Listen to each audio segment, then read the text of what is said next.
آپ صلی اللہ علیہ وسلم کی احادیث میں اور اس سے پہلے خود قرآن کریم میں اس مبارک مہینے کی فضیلتوں کو بیان کیا گیا ہے۔ جہاں اس مبارک مہینے کی مختلف فضیلتیں ہیں، انہی میں سے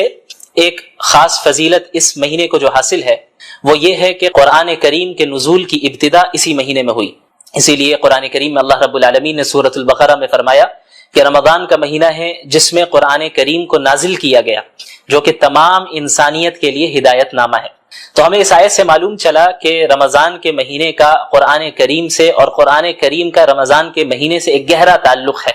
ایک گہری نسبت ہے۔ اس نسبت کو سمجھنے کے لیے ہمیں قرآن کریم کے نزول کے مقصد کو سمجھنا ہوگا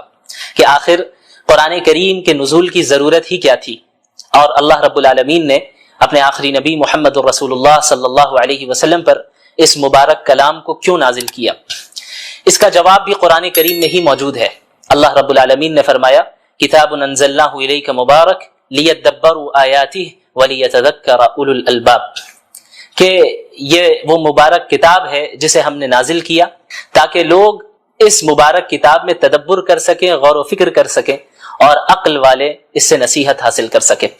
ان ھذا القرآن یہدی للتی ہی اقوم، یقیناً یہ قرآن کریم ایک ایسی کتاب ہے جو بالکل سیدھے راستے کی طرف رہنمائی کرتی ہے اور ہدایت دیتی ہے۔ لہٰذا ہمیں معلوم چلا کہ قرآن کریم کے نزول کا مقصد تمام انسانیت تک ہدایت پہنچانا ہے، اور تمام انسانیت کے لیے ایک ایسا راستہ واضح کرنا ہے جس راستے کو اختیار کر کے ایک بندہ ہمیشہ ہمیش کی جنت میں داخل ہو سکے اور جہنم کے عذاب سے اپنے آپ کو بچا سکے۔ یاد رکھیں کہ اللہ کے نبی صلی اللہ علیہ وسلم تلاوت کلام اللہ اور قرآن کریم کو پڑھنا، اس کا دور کرنا، اسے سمجھنا، اس کی تعلیم دینا تو پورے سال آپ صلی اللہ علیہ وسلم کا یہ معمول تھا، لیکن رمضان المبارک میں مزید اہتمام کے ساتھ آپ صلی اللہ علیہ وسلم اس عمل کو انجام دیتے، یہاں تک کہ حضرت جبریل علیہ السلام ہر سال رمضان کے مہینے میں آپ صلی اللہ علیہ وسلم کے پاس تشریف لاتے اور قرآن کا دور ہوتا، اور آپ صلی اللہ علیہ وسلم کی زندگی کا جو آخری رمضان تھا اس میں حضرت جبریل علیہ السلام کے ساتھ اللہ کے نبی صلی اللہ علیہ وسلم نے 2 مرتبہ قرآن کریم کا دور کیا۔ تو قرآن کریم کا نزول اسے پڑھنے، سمجھنے اور اس سے ہدایت حاصل کرنے کے لیے ہوا ہے، اور کسی بھی کتاب سے فائدہ اسی وقت ہم حاصل کر سکتے ہیں، خصوصاً قرآن کریم سے ہدایت ہم اسی وقت حاصل کر سکتے ہیں کہ جب ہم قرآن کریم کو سمجھیں، قرآن کریم کو پڑھیں سمجھیں، صرف تلاوت تک ہی ہم اکتفا نہ کریں۔ اسی لیے اللہ تعالیٰ نے انبیاء علیہ الصلوۃ والسلام خصوصاً محمد الرسول اللہ صلی اللہ علیہ وسلم کے متعلق سورۃ الفرقان میں یہ بات بھی اللہ رب العالمین نے بیان فرمائی کہ وقال الرسول یا رب ان قوم اتخذوا هذا القرآن مہجورا۔ اللہ کے نبی صلی اللہ علیہ وسلم قیامت کے دن شکایت کریں گے اللہ رب العالمین سے کہ یا اللہ، اے میرے رب، میری قوم نے قرآن کریم کو چھوڑ دیا۔ ظاہر ہے کہ کوئی بھی مسلمان یہ نہیں چاہے گا کہ اللہ کے نبی صلی اللہ علیہ وسلم اس کے متعلق اللہ رب العالمین سے شکایت کرے،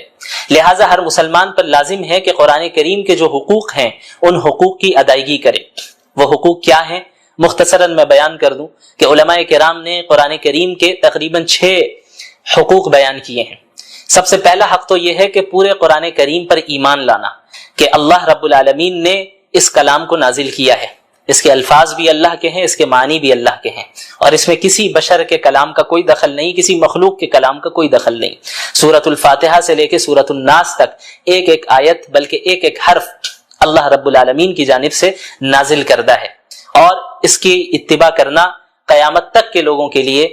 واجب ہے، ضروری ہے، اور اس سے انحراف اختیار کر کے کوئی بھی شخص کامیابی حاصل نہیں کر سکتا۔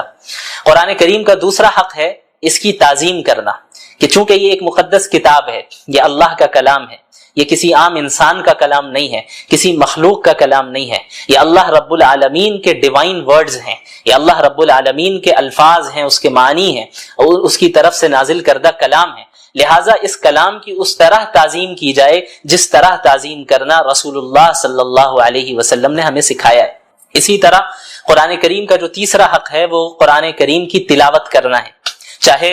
قرآنی آیتوں کا مطلب سمجھ میں آ رہا ہو یا نہ آ رہا ہو۔ یہ ایک مستقل عبادت ہے، اور یہ ایک مستقل قرآن کریم کا حق ہے کہ ہم قرآن کریم کی تلاوت کریں۔ جیسا کہ قرآن کریم میں اللہ رب العالمین نے انبیاء علیہم السلام کی بعثت کے مقاصد کا ذکر کیا، رسول اللہ صلی اللہ علیہ وسلم کی بعثت کے مقاصد کا ذکر کیا، تو وہاں پہ اللہ کے نبی صلی اللہ علیہ وسلم کے متعلق اللہ نے فرمایا یتلو علیہم آیاتی، کہ وہ قرآن کریم کی آیتوں کو تلاوت کر کے سناتے ہیں،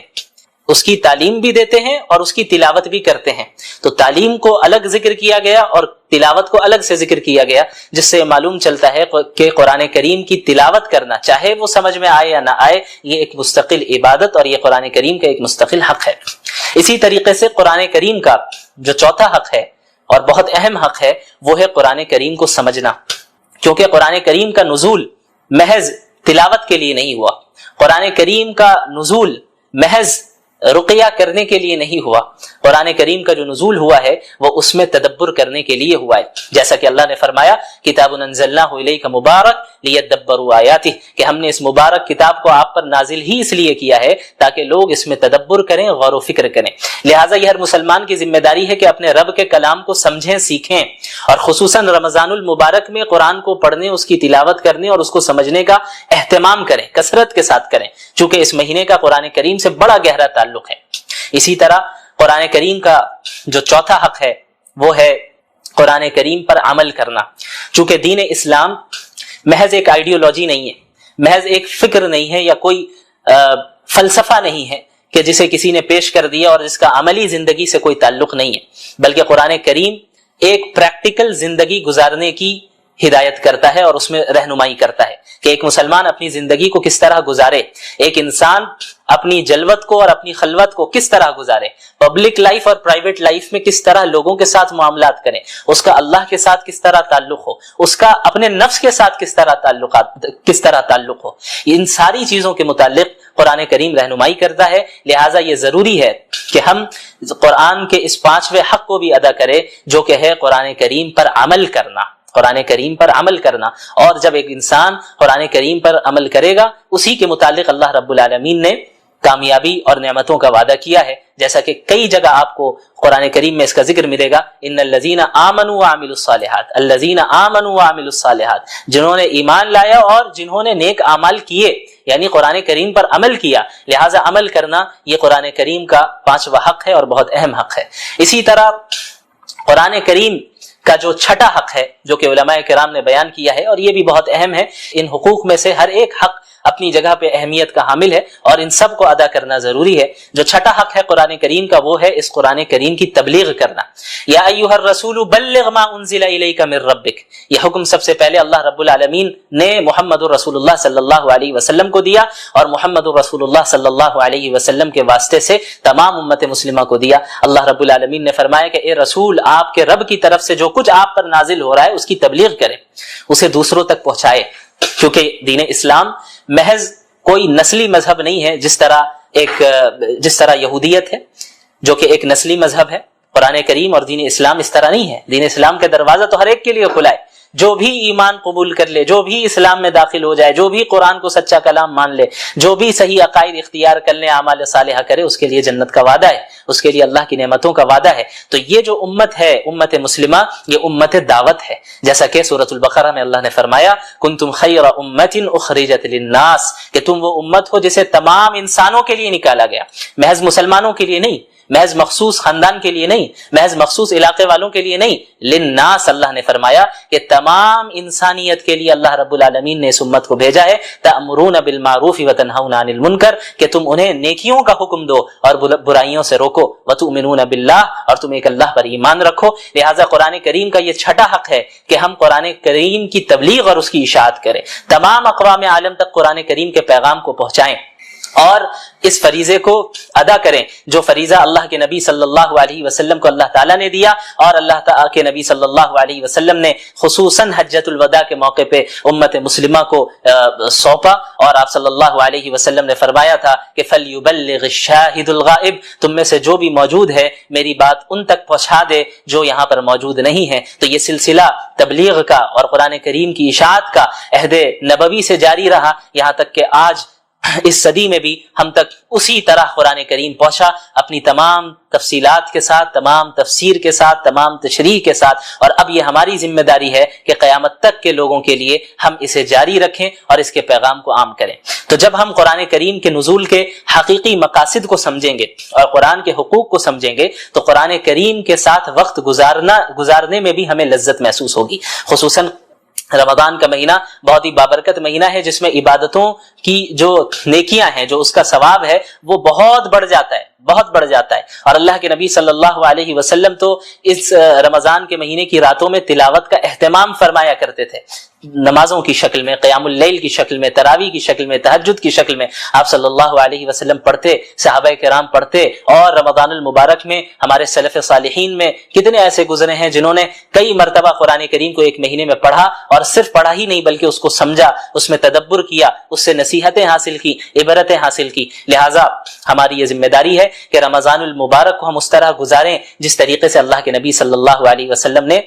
گزارا۔ یہاں تک کہ بعض سلف صالحین کے معمول کا ذکر ہوتا ہے کہ بڑے بڑے محدث جو پورے سال حدیث کا درس دیا کرتے تھے، جب رمضان المبارک کا مہینہ شروع ہوتا تو حدیث کے دروس، فقہ کے دروس، ساری چیزوں کو موقوف کر دیتے اور مکمل طور پہ اپنے آپ کو قرآن کریم کے درس، قرآن کریم کی تدریس کے ساتھ مشغول کر دیا کرتے ہیں، اس کو پڑھنے اور اس کو پڑھانے میں اپنے آپ کو مصروف رکھتے کہ چونکہ اس مبارک مہینے کا قرآن کریم سے بڑا گہرا تعلق ہے، لہٰذا اس مبارک مہینے میں ہم زیادہ سے زیادہ قرآن کریم کے ساتھ ہی وقت گزاریں گے۔ اللہ کے نبی محمد الرسول اللہ صلی اللہ علیہ وسلم کی احادیث کا مطالعہ کریں گے تو آپ کو معلوم ہوگا کہ پچھلی قوموں کے اوپر بھی اس طرح کی آزمائشیں آئیں، جو اللہ کے ماننے والی قوم تھی، ایسی قوم جو انبیاء کی اطاعت کرنے والی تھی، انہیں بھی مصائب سے، مشکلات سے دوچار کیا گیا، یہاں تک کہ خود انبیاء علیہم السلام مصائب اور مشکلات سے دوچار ہوئے، اور محمد الرسول اللہ صلی اللہ علیہ وسلم جو سید الانبیاء ہیں، افضل الانبیاء ہیں، انہیں سب سے زیادہ اس دنیا میں تکلیف پہنچائی گئی۔ اگر محض ایمان لے آنے کا نتیجہ یہ ہوتا کہ اس دنیا میں بھی مسلمانوں کو کسی طرح کی تکلیف نہ دی جاتی تو اس کے سب سے زیادہ مستحق خود محمد الرسول اللہ صلی اللہ علیہ وعلی آلہ وصحبہ وسلم تھے۔ لیکن اللہ کے نبی صلی اللہ علیہ وسلم نے کیا فرمایا؟ آپ صلی اللہ علیہ وسلم نے فرمایا اشد الناس بلاء الانبیاء، اس دنیا میں سب سے زیادہ آزمائشیں انبیاء کو آتی ہیں، ثم الامثل فالامثل، پھر دین کے اعتبار سے ان سے قریب تر جو ہوگا اس کے اوپر آزمائشیں آئیں۔ تو آزمائشوں کا آنا یہ اس بات کی ہرگز دلیل نہیں ہے کہ ہم حق پر نہیں ہیں، بلکہ آزمائشوں کا آنا ایک اعتبار سے اس بات کی دلیل ہے کہ ہم حق پر ہیں اور ہم اللہ کے نبی صلی اللہ علیہ وسلم کے ماننے والے ہیں اور اللہ کے نبی صلی اللہ علیہ وسلم کے طریقے کے مطابق زندگی گزارنا چاہتے ہیں۔ آپ کو معلوم ہونا چاہیے کہ خود اللہ کے نبی صلی اللہ علیہ وسلم کو اپنی زندگی میں کتنی تکلیفوں کا سامنا کرنا پڑا، کس طریقے سے اللہ کے نبی صلی اللہ علیہ وسلم کو قتل کرنے کے منصوبے بنائے گئے، کس طریقے سے آپ صلی اللہ علیہ وسلم کو کعبے کے سامنے عبادت کرنے سے مشرکین مکہ روکا کرتے تھے۔ ایک مرتبہ اللہ کے نبی صلی اللہ علیہ وسلم سجدے کی حالت میں تھے کہ ایک مشرک آیا اور آپ صلی اللہ علیہ وسلم کے اوپر اونٹ کی گندگی کو، اجڑی کو آپ صلی اللہ علیہ وسلم کے اوپر ڈال دیتا ہے۔ اسی طرح ایک مرتبہ اللہ کے نبی صلی اللہ علیہ وسلم حرم میں موجود تھے، ایک مشرک آگے بڑھتا ہے اور ایک چادر کے ذریعے آپ صلی اللہ علیہ وسلم کے گلے پر پھندا ڈالتا ہے اور اسے کھینچتا ہے، یہاں تک کہ حضرت ابو بکر رضی اللہ عنہ قریب آتے ہیں اور اللہ کے نبی صلی اللہ علیہ وسلم سے اس مشرک کو دور کرتے ہیں۔ اسی طرح اللہ کے نبی صلی اللہ علیہ وسلم کو کس طریقے سے طائف میں لہو لہان کیا گیا، آپ صلی اللہ علیہ وسلم اسی دین کے خاطر گئے تھے۔ اب یہ کون سی شخصیت ہے؟ یہ شخصیت وہ ہے جو اللہ کے نزدیک محبوب ترین شخصیت ہے۔ اللہ چاہتے تو انہیں اتنی آزمائشوں سے نہیں گزارتے، اللہ رب العالمین اس بات پر قادر تھے کہ بغیر کسی تکلیف پہنچے اللہ کے نبی صلی اللہ علیہ وسلم پر پورے جزیرۃ العرب کے تمام لوگ ایمان لے آتے ہیں، لیکن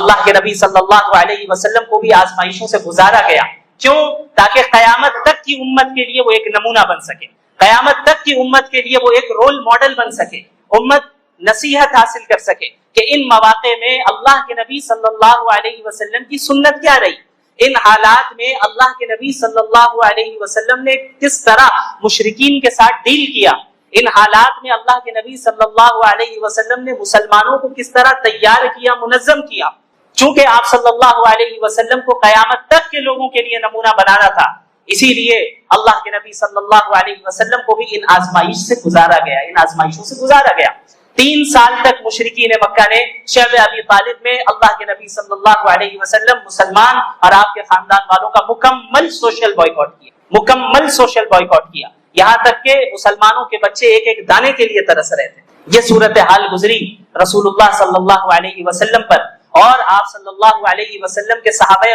کرام نے بھی اسی طرح کی قربانیاں دی. آپ کو معلوم ہے حضرت بلال رضی اللہ عنہ، ان کا نام آپ نے سنا ہے، کس طریقے سے حضرت بلال رضی اللہ عنہ نے اسلام قبول کیا. ظاہر ہے اللہ کے نبی صلی اللہ علیہ وسلم کی جس جگہ بعثت ہوئی، جس زمانے میں بعثت ہوئی، یہ ایک ایسا زمانہ تھا جہاں انسانیت اپنی انتہا اور پستی کی انتہا تک پہنچ چکی، جہاں غلاموں کو ان کے حقوق نہیں دیے جاتے تھے، سلیوز کو ان کے فنڈامنٹل ہیومن رائٹ سے بھی محروم رکھا گیا تھا. ایسے موقع پہ جب حضرت بلال رضی اللہ عنہ نے اللہ کے نبی صلی اللہ علیہ وسلم کی تعلیمات کو سنا